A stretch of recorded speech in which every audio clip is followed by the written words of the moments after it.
Assalamualaikum warahmatullahi wabarakatuh. Sahabat-sahabat sekalian, pada tahun 1998 saya bekerja di sebuah perusahaan komponen otomotif. Masih ingat sahabat-sahabat sekalian, saat itu terjadi sebuah peristiwa ekonomi yang dahsyat di negara kita. Kita menyebutnya krisis moneter. Nilai tukar dolar yang dari 2.500 melonjak sampai menyentuh angka 15.000. Maka yang terjadi, order di perusahaan saya turun tinggal 20%. Saya kemudian melamar ke perusahaan lain dan saya akhirnya diterima. Satu hari setelah saya berpamitan pada direksi, ternyata semua kawan-kawan saya level manajemen dikumpulkan di sebuah ruangan meeting.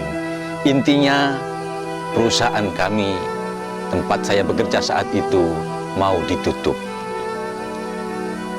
Saya kemudian pindah ke perusahaan lain dan saya tidak mengalami proses PHK itu. Saya mendengar dari kawan-kawan saya proses PHK-nya berbelit-belit dan ruwet. Kira-kira 1-2 tahun saya kehilangan seorang sahabat saya, sebut saja namanya Pak Adi. Saya tidak pernah komunikasi lagi sama dia. Tiba-tiba saja 1 atau 2 tahun kemudian Pak Adi itu datang lagi, berkunjung ke rumah saya, dan kami bercerita-cerita. Sampailah pada cerita itu tentang kisah PHK massal di perusahaan tempat saya pernah bekerja dulu. Maka Pak Adi itu kemudian bercerita, saya ter-PHK, saya tidak punya pilihan, Pak. Saya pulang kampung. Sahabat sekalian, saya bersedih mendengar penuturan Pak Adi. Seorang sarjana, punya pengalaman kerja bertahun-tahun, terpaksa pulang kampung. Sahabat-sahabat sekalian, apa yang dilakukan Pak Adi di kampung itu? Dia terpaksa bertani. Dia sewa lahan ke tetangganya kurang lebih 1 hektar. Kemudian dia menanam cabai, dia menanam tomat. Dan ketika berkunjung ke rumah saya itu, Pak Adi sudah beberapa kali mengalami panen. Teman-teman sekalian, masih ingat tahun 1999 sampai 2000, itu harga cabai pernah melonjak tinggi. Dan saat itulah kawan saya Pak Adi itu mengalami panen. Apa yang terjadi? Dia menjadi orang yang kaya mendadak. Teman-teman sekalian, ceritanya belum berakhir sampai di situ.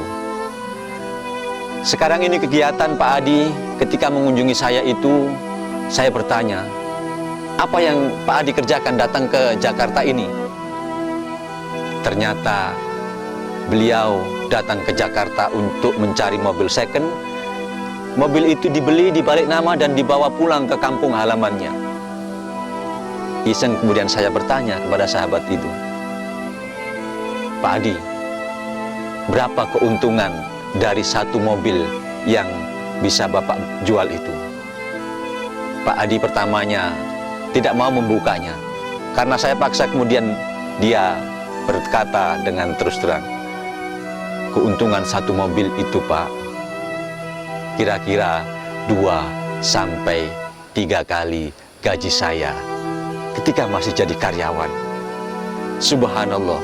Teman-teman sekalian, perhatikan, hanya dengan menjual 1 mobil, dibelinya di Jakarta, dibawa pulang ke kampung halamannya, sekarang itu Pak Adi bisa punya penghasilan 2 atau 3 kali gajinya ketika masih karyawan untuk 1 mobil. Maka di akhir pertemuan itu saya bertanya kepada Pak Adi, jadi apa kesimpulannya Pak Adi? Kesimpulannya, Pak, alhamdulillah saya di PHK. Kalau tidak, nasib saya tidak akan berubah dari yang dulu itu. Nah, teman-teman sekalian, maka perhatikanlah, barangkali ada kejadian yang sedang mengalami kita. Barangkali ada di antara kita yang mengalami peristiwa seperti yang dialami Pak Adi. beberapa tahun lalu dia berduka karena ter-PHK, tetapi justru PHK itulah yang mengantarkannya pada kehidupan yang lebih baik. Sahabat-sahabat sekalian, kita masih ingat Allah Subhanahu wa taala berfirman di dalam surat Al-Baqarah ayat 216, A'udzubillahi minasyaitonirrajim.